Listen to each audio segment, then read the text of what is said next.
Assalamualaikum warahmatullahi wabarakatuh dan salam sejahtera kepada semua penonton channel Studio and Exploration dalam rancangan Eksplorasi Misteri Mistik. Saya Nazri Saleh, hos anda. Hari ini saya bawakan anda kepada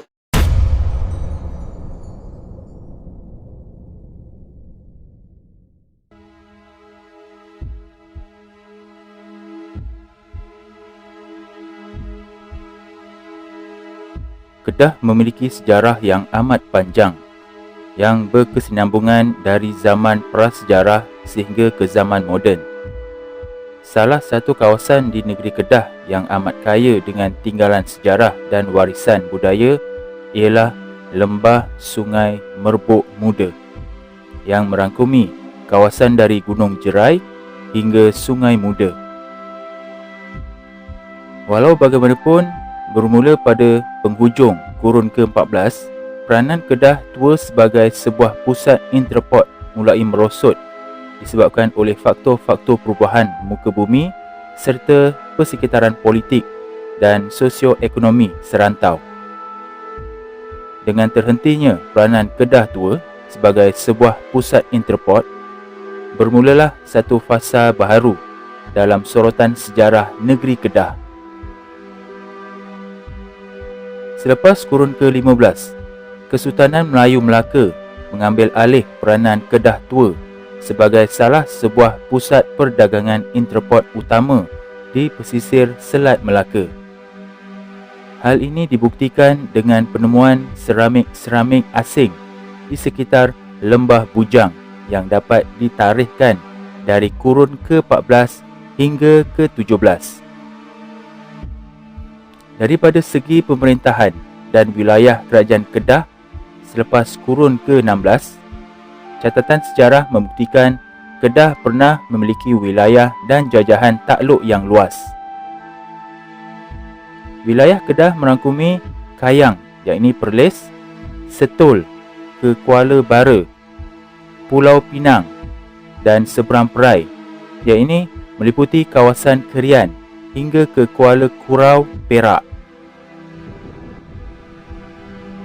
Di kawasan Lembah Sungai Merbuk Muda, terdapat beberapa pusat pemerintahan kerajaan Kedah terawal di daerah ini seperti Kota Sungai Emas, Kota Aur, Kota Serokam dan Kota Bukit Meriam yang turut tercatat dalam Hikayat Merong Mahawangsa.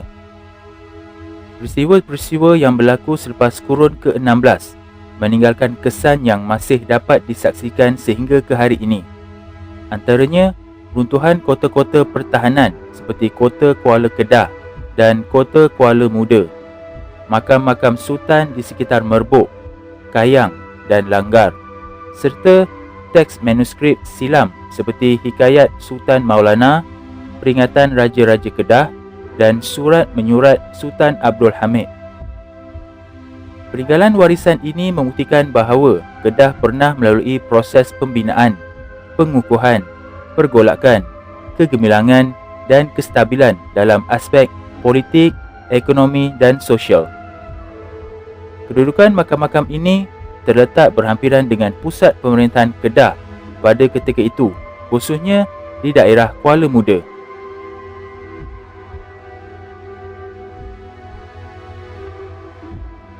Atas faktor lokasi strategik, persekitaran geografi yang sesuai, kekayaan sumber alam dan hasil campur tangan kuasa luar, demografi daerah Kuala Muda mengalami perubahan yang mendadak selepas penghujung kurun ke-19.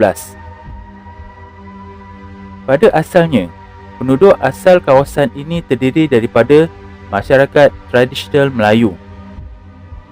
Kawasan Kuala Muda turut didiami oleh masyarakat yang bermigrasi dari selatan Siam seperti Cenak, Reman, Tiba, Patani dan Setul. Mereka berhijrah menghilir Sungai Muda yang hulunya terletak di selatan Siam dan didapati tinggal berselerak di lembah Sungai Perlis, Sungai Kedah dan Sungai Muda. Pada abad ke-19, terdapat 15,000 orang Patani di sekitar Kuala Muda yang terlibat dengan aktiviti penanaman padi.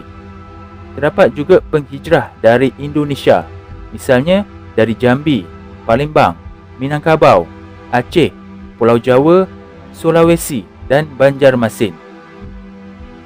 Penghijrahan dari Indonesia ini terbahagi kepada dua golongan, iaitu ulama dan penghijrah ekonomi. Kumpulan ulama telah membuka beberapa pusat pengajian Islam di daerah Yan, manakala kumpulan ekonomi datang untuk membuka tanah pertanian di daerah Yan, Kuala Muda dan Langkawi. Mereka turut menjalankan aktiviti perniagaan kecil di Pulau Pinang, Alustar dan Sungai Petani serta di pasar-pasar seharian. Peluang ekonomi yang terdapat di Kedah sebenarnya adalah faktor utama yang telah mendorong British untuk menguasai negeri ini pada tahun 1909. Selain dapat mengukuhkan pengaruh pentadbiran, British juga secara tidak langsung dapat menjamin agar kepentingan ekonominya tidak terjejas. Sebelum menguasai Kedah, British amat kecewa kerana gagal membuat sebarang rundingan terus dengan Sultan Kedah tentang konsesi tanah perlombongan dan pertanian di Kedah atas nasihat daripada Siam.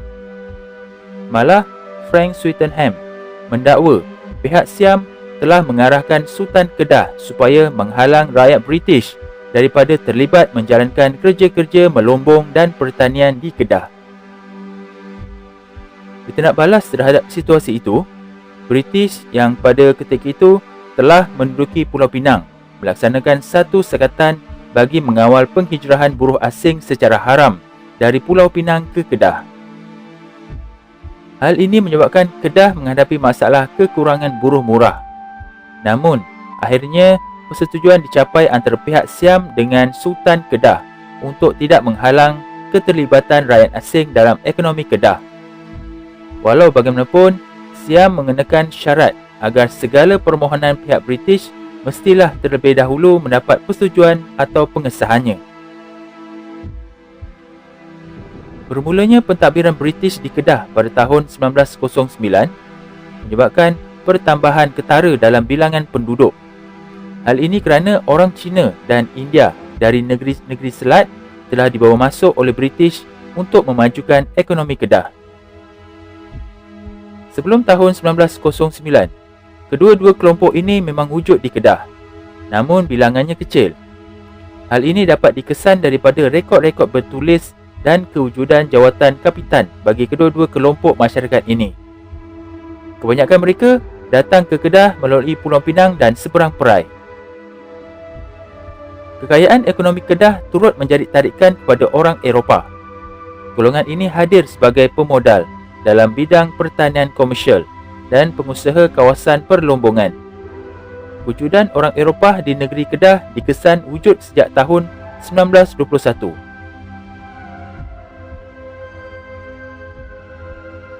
Sungai Merbuk adalah sebuah sungai yang terletak di utara bandar Sungai Petani dalam negeri Kedah. Dengan kelebaran hampir kurang lebih 1 km di setengah tempat, ia menjadi laluan mudah bagi kapal-kapal layar yang besar di zaman dahulu untuk mudik ke hulu. Sungai ini di kualanya terletak kawasan peranginan Pantai Merdeka di selatan dan Tanjung Dawai di utaranya.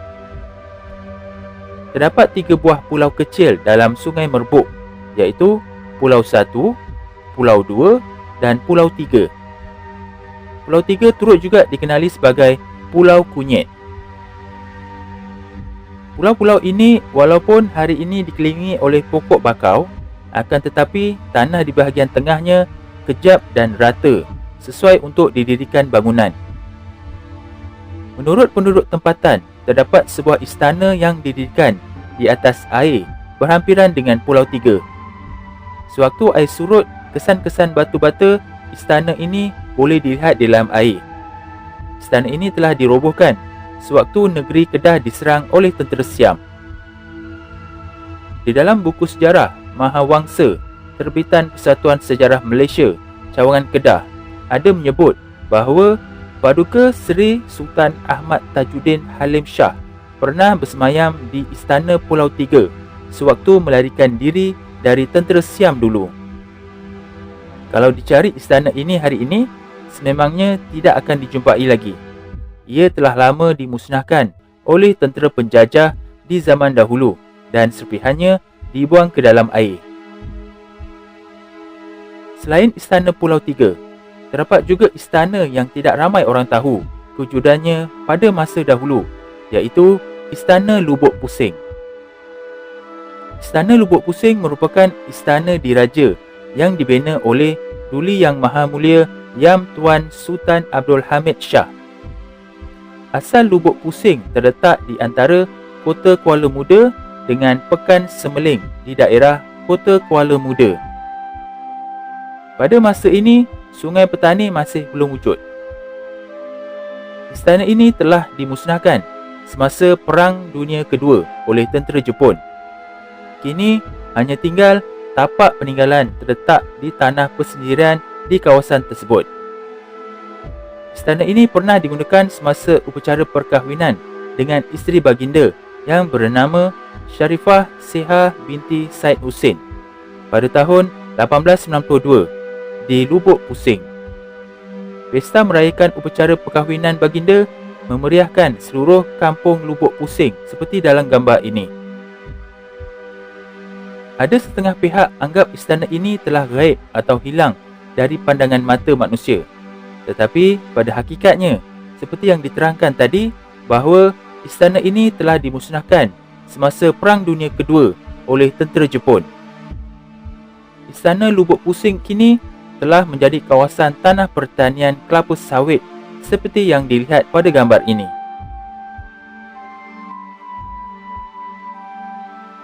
Kedah sememangnya mempunyai sejarah yang panjang yang ditandai oleh pelbagai peristiwa.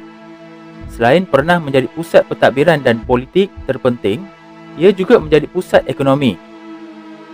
Diharap tapak kota ini dipulihkan dan disemadikan sebagai warisan kebangsaan untuk menjadi rujukan dan tatapan generasi akan datang.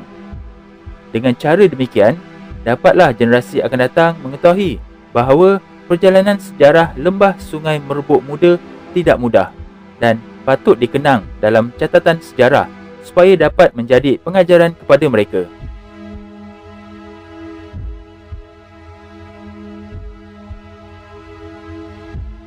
Jadi itu saja video untuk kali ini, diharap dapat memberikan sedikit pendedahan kepada generasi kini dan akan datang, juga memberikan sedikit maklumat kepada pengkaji dan peminat sejarah supaya dapat merungkaikan lagi sejarah ini.